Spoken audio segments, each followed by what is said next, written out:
Hello and welcome to the AG icon ज्ञान। सभी को स्वतंत्रता दिवस की हार्दिक हार्दिक शुभकामनाएं। आज का जो विषय हम लेने वाले हैं वो है स्वतंत्रता दिवस। स्वतंत्रता के 75 वर्षों में भारत का आर्थिक विकास, development of Indian economy in 75 years of independence. इस वीडियो के जो सोर्सेस हैं वो ndtv.com से लिए गए हैं, जिसमें एक आर्टिकल है how Indian economy has fared in last 75 years, और दैनिक भास्कर जो 15 अगस्त की जो कटिंग है उसके द्वारा मैं आपको इस वीडियो के रेफरेंस में समझाना चाहूँगा। जब हम बात करते हैं इतिहास की, तो भारत की जो आर्थिक व्यवस्था थी वो बहुत ही मजबूत थी पूर्व में, परंतु औपनिवेशिक युग जो 1773 से 1947, जिसे हम ब्रिटिश भारत के नाम से भी जानते हैं, उसमें ब्रिटिशर्स ने क्या किया कि भारत से कच्चे माल ले जाकर वहाँ से माल तैयार करके उन्हें ही भारत में उच्च कीमतों पर बेचा, जिसके परिणाम स्वरूप क्या हुआ, हमारी जो आर्थिक व्यवस्था थी वो बहुत गड़बड़ाई। और दो जो 1700 में जो भारत विश्व में 22.3% की जो आर्थिक अर्थव्यवस्था हमारी थी, वो 1952 में केवल 3.8% ही रह गया। 1947 में जब भारत को आज़ादी प्राप्त हुई, उसके पश्चात फिर पुनर्निर्माण की प्रक्रिया आरंभ हुई, जिसमें विभिन्न नीतियों के माध्यम से, जिसमें से पंचवर्षीय योजना एक प्रमुख माध्यम रहा, एवं 1991 में जो भारत के आर्थिक सुधार किए गए, जिसमें उदारीकरण, वित्तीय उदारीकरण, कर सुधार एवं विदेशी निवेश के लिए बहुत से कार्य किए गए। तो उस उपरांत 1951 से जो 1951 से 91 तक जो वृद्धि थी केवल 4.34% थी, जो 91 से 2011 आते आते 6.24% के रूप में बढ़ गया।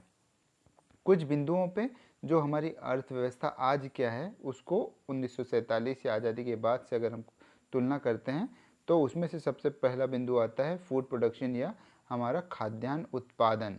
तो हमारा जो खाद्यान्न उत्पादन जो था 1950 में जो था वो केवल 54.92 मिलियन टन्स था, जो आज 2020-21 में 305.44 मिलियन टन से। इस प्रकार आज भारत एक सेल्फ सफिशिएंट या आत्मनिर्भर है अपने खाद्यान्न के क्षेत्र में। दूसरा बिंदु जब हम बात करते हैं तो वह है हमारी जीडीपी या हमारा सकल घरेलू उत्पाद।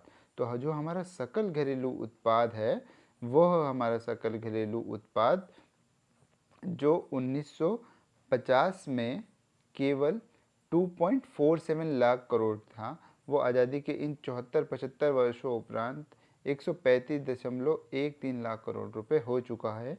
एवं इस प्रकार भारत दुनिया की 6वीं सबसे बड़ी अर्थव्यवस्था है। एवं बैंक ऑफ अमेरिका के अनुसार 2031 तक भारत तीसरी बड़ी सबसे अर्थव्यवस्था बन सकता है, जो कि 1991 के उपरांत 10 गुना इंक्रीज होगा हमारे जीडीपी में। तीसरा हमारा रुपए एवं यूएस डॉलर।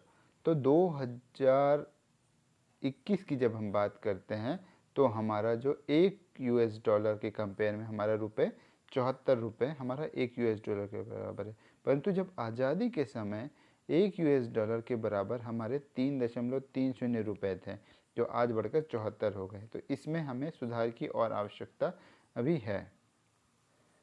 अगला बिंदु जो है वो है हमारा फॉरेन रिजर्व, या जिसे हम फॉरेक्स रिजर्व के नाम से, जो विदेशी करेंसी है, विदेशों की जो मुद्रा है एवं गोल्ड जो सोना है, उस रूप में हमारे पास क्या भंडार है। तो 1950 में जब हम बात करते हैं, 50-51 में, तो वो था 1029 करोड़ रुपए, जो आज बढ़कर लगभग 46.17 लाख करोड़ रुपए पहुंच गया है, जो कि विश्व में 5वां सबसे बड़ा विदेशी मुद्रा भंडार है जो भारत के पास है। इस प्रकार हमारे पास विदेशी मुद्रा भंडार के लिए भी हम अब आर्थिक रूप से बहुत सशक्त हो चुके हैं। अगला बिंदु जो भारत की दृष्टि से बहुत इम्पोर्टेंट है, वह है इंडियन रेलवे और उसका जो रूट है, उसकी जो लेंथ है। आज़ादी के समय जो हमारे पास रेल नेटवर्क था वह भी विश्व में सबसे बड़ा था, परंतु हमारा जो फोकस आज़ादी के बाद रहा वो रहा कि और रेलवे लाइंस, साथ ही साथ उनका विद्युतीकरण करना और जो हमारा नॉर्थ ईस्टर्न रीजन है उसको अन्य भारतीय क्षेत्रों से जोड़ना यह फोकस था। तो इस प्रकार उसके बाद लगभग 14,000 किलोमीटर्स की रोड्स को बढ़ाते हुए, रेलवे लाइंस को बढ़ाते हुए आज लगभग 67,956 किलोमीटर्स का रूट्स 2020 तक इंडियन रेलवे का है, जो दुनिया में सबसे बड़े रेल नेटवर्क्स में से आता है।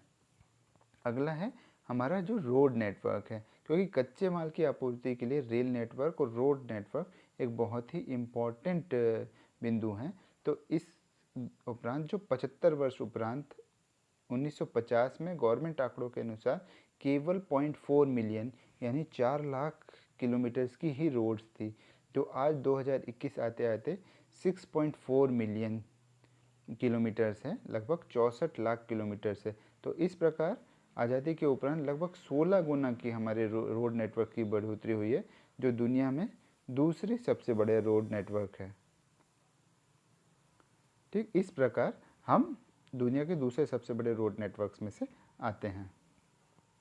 अगला है हमारी एसेस टू इलेक्ट्रिसिटी, है ना। तो हमारी इलेक्ट्रिसिटी के मामले में भी जो आज़ादी के उपरांत केवल 3,061 गाँवों में हमारी इलेक्ट्रिसिटी थी, जो आज 2018 आते आते वो लगभग 5,97,464 गाँवों तक इलेक्ट्रिसिटी हमारी पहुंच चुकी है।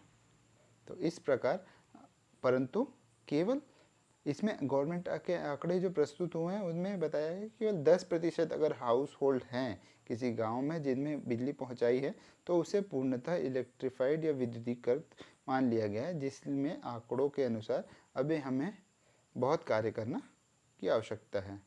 अगला है फॉरेन डायरेक्ट इन्वेस्टमेंट, मतलब विदेशों से प्राप्त आय जो हमारे उद्योगों में लगती है। तो लिबरलाइजेशन, जो लाइसेंस राज के बाद का युग आया, तो उसमें क्या था कि 1950 की जब हम बात करें तो केवल 256 करोड़ रुपए हमारे पास थे, परंतु 1991 लिबरलाइजेशन के बाद जो युग है तो उसमें बहुत ही हमें फॉरेन डायरेक्ट इन्वेस्टमेंट देखने को मिली। तो 2020-21 आते आते रिकॉर्ड लगभग 81.72 बिलियन फॉरेन डायरेक्ट इन्वेस्टमेंट हमें प्राप्त हुई है, जो कि हमारे औद्योगिक दृष्टि से, आर्थिक विकास की दृष्टि से बहुत महत्वपूर्ण है। इन बिंदुओं को अगर हम ब्रीफ में देखना चाहें तो आज के दैनिक भास्कर की कटिंग हमें बताती है कि किन बिंदुओं पे हमारा फोकस है और भारत को क्यों दुनिया